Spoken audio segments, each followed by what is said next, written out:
आज आपण बनवणार झणझणीत पिठला. त्यासाठी कटिंग केलेला आहे कांदा, हिरवी मिरची, कढीपत्ता, चण्याचा पीठ, त्यामध्ये हळद मिक्स केलेलं आहे मिश्रण. गॅसवरती आपण ठेवलेलं आहे. त्याच्यामध्ये तेल गरम करण्यासाठी थोडंसं सॉफ्टमध्ये तेल गरम करायचं आहे. तसंच आपण लसूणची पेस्ट केलेली आहे तयार, ती सुद्धा आपण टाकणार आहोत. अशा पद्धतीने खलबत्त्यामध्ये आपण पेस्ट तयार केलेली आहे. आपले घरगुती मसाले, मोहरी टाकायची आहे तेलामध्ये. आपल्या अंदाजाने. त्यानंतर मस्तपैकी छान उकळी येऊन द्यायची आहे त्याला. उकळी आल्यानंतर आपले कटिंग केलेले आहे सर्व कढीपत्ता टाकायचा आहे. त्याच्यामध्ये कांदा टाकलेला आहे, मिरच्या टाकलेल्या आहेत. छान असं आता यांना परतवून घ्यायचं आहे.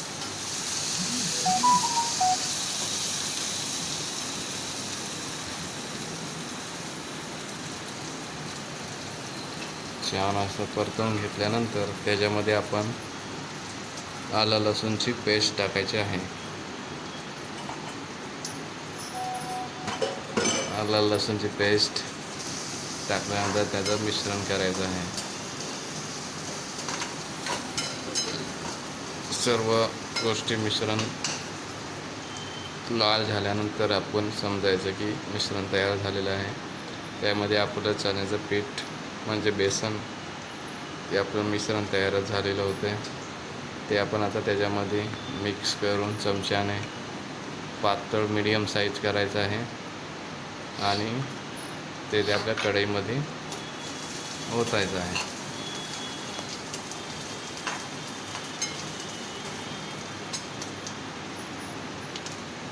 अशा पद्धतीने ते त्यामध्ये ओतून सर्व मिक्स करायचं आहे. अंदाजाप्रमाणे पाण्याचं प्रमाण जास्त टाकायचं नाही आहे.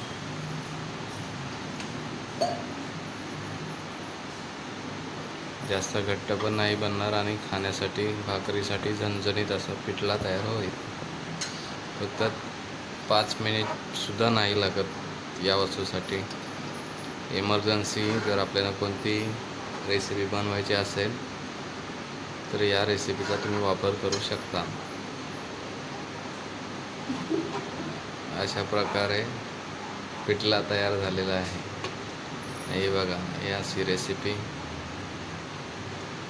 असे या नवीन रेसिपी